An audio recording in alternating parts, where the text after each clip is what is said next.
Yo, so I'm reading this book called Metaphysics, right? And it's really exposing me to how the universe works and the interaction between our subconscious and conscious mind.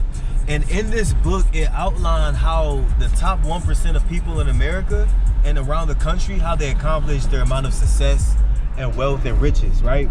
Because honestly, I always look at it like, sometimes niggas don't want to have a business. Niggas don't always want to be rich and wealthy. Sometimes that's not the requirement for some people. They just want more peace in their life. They want more health in their life. And they want more profit in their life. They just want the freedom to have options. Sometimes they don't want millions. You feel me? So I want to be that voice for people who can echo like, millions would be cool. A business would be nice. But is that something I really want for myself because culture is telling me this? So I want to emphasize what I'm learning in this book, Metaphysics. The only difference between you and somebody like Bill Gates or Oprah is their ability to focus on the thing. Literally. Their ability to focus on a book without being distracted by their outside environment is what separates them from us. Because let's be honest, I'm in the midst of transformation. The things I used to do no longer entertains me as much. I be scrolling on my phone on YouTube and TikTok. That shit cannot hold my attention for no longer than 5 minutes because my brain automatically tells me like, all right, what else can we be doing? That's like fulfilling or entertaining type of thing. Like, can we go downstairs and go to the pool? Can we FaceTime a family member? Like, what else can I be doing outside of just scrolling on social media? My brain is now wired in a way where I now see opportunity in how I move. You feel me? I now see opportunity in how I maneuver myself, mind, body, spirit. Anytime you're changing into a new person, the difference between where you want to be and where you're at is literally your ability to focus. Now, I want to be transparent. I've always had this level of focus, but it has never been this aggressive or never been this intense. I feel like what has changed is my decision to commit to my growth, because I've been very passive in my success. Like, just think about it. When you've been doing something for so long and it's been working for you, you're not going to really change. You feel me? Like, for instance, if I've been passively watching podcasts in the background and that shit has been working for me, why would I change? Why would I change anything I'm doing if what I'm already doing is working for me?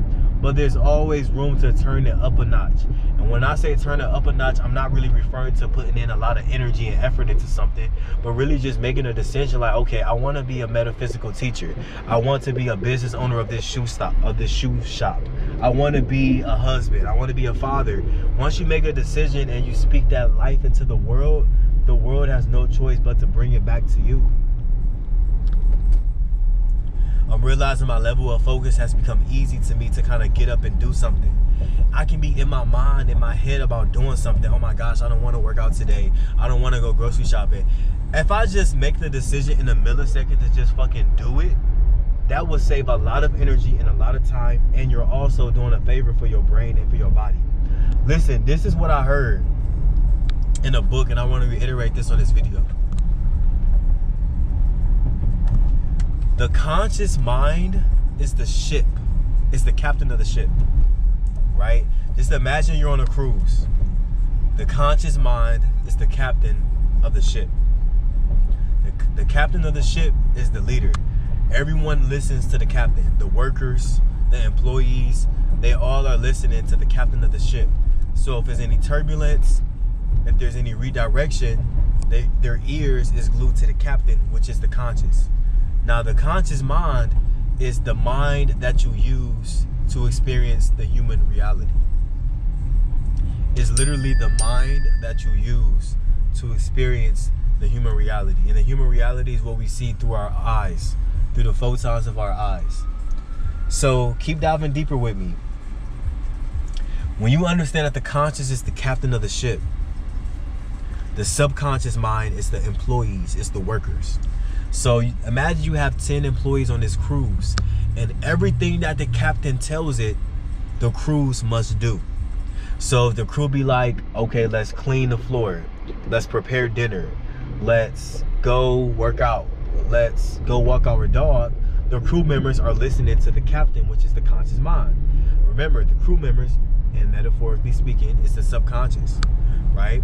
So the subconscious is always going to listen to what the conscious mind is feeding it, no matter if it's right or wrong, no matter if it's true or false, no matter if it's good or bad. It has no moral. It's going to listen to the captain of the ship, which is the conscious. Now, the body that we experience is the ship. Now, with the ship moves based on the command of the captain. And the ship is also influenced based on what the workers are telling it, aka your subconscious. The cruise ship is huge. It has different functions, different movements, but it only can listen to the captain and the workers on that ship, which is the conscious and the subconscious mind on that ship. When you realize this metaphor, you realize like, okay, everything I'm feeding my conscious mind, it becomes downloaded to my subconscious mind, and then my subconscious communicates these things to my body, which is the cruise ship. Now, my body is the vehicle I'm using to feel. Without feeling, I wouldn't be anything. How can I experience love? How can I experience joy? How can I experience satisfaction? Oh, wow, they tore this Denny's down for a Shell's gas station? That is interesting. So, my body is listening to what my conscious and subconscious mind is feeding it.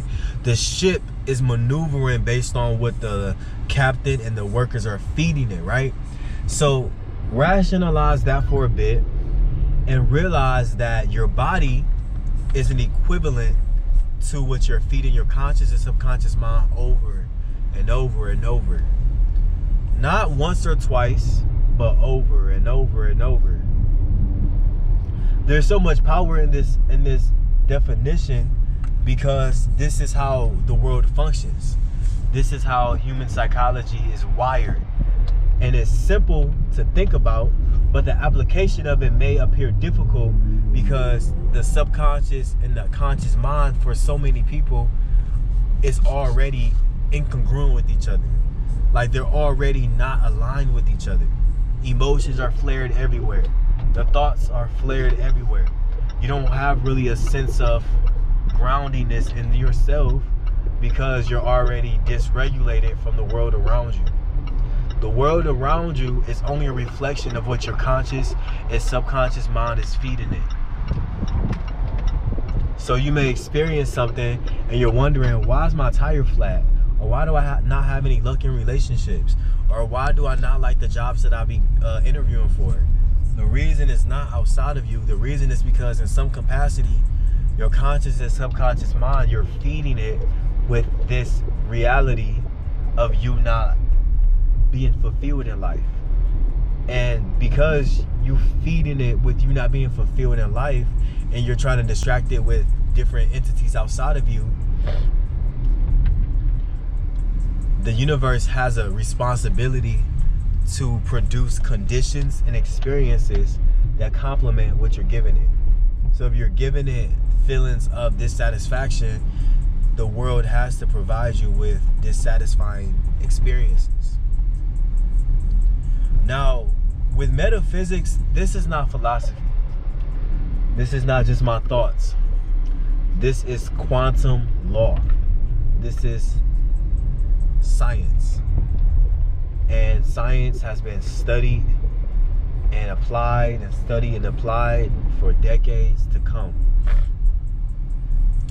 Great leaders around the world, neuroscientists, psychologists, doctors, they all are in agreement with this quantum law of how the world is functioning around us. Simply because they're waking up to different energies that are becoming more potent to the human eye.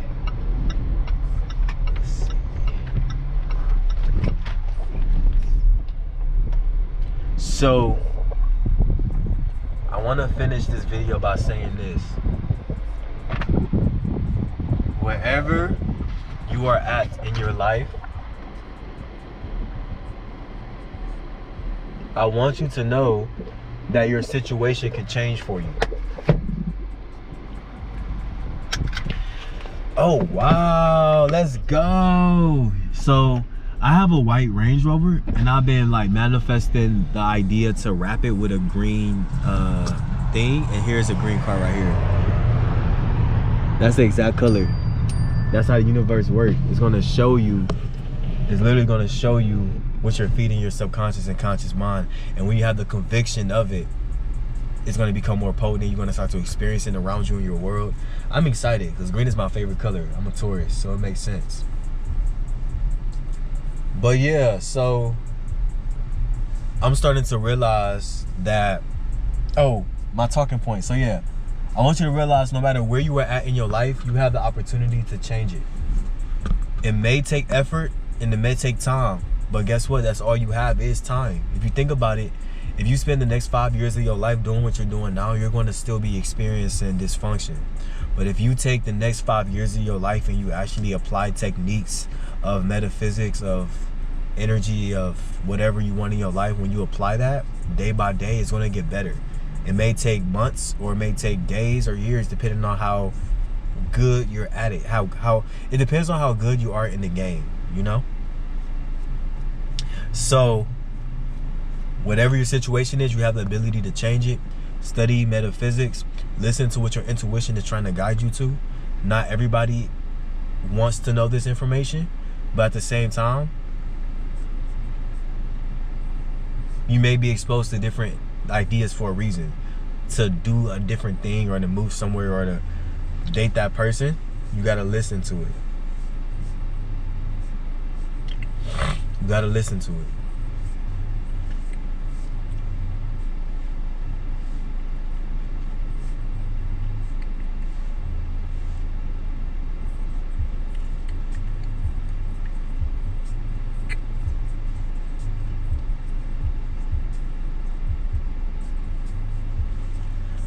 That's all I gotta say. I mean, play it back, understand the metaphor with the cruise ship and how your body reflects that, and it'll all make sense to you. Hey, we setting the tone until next time.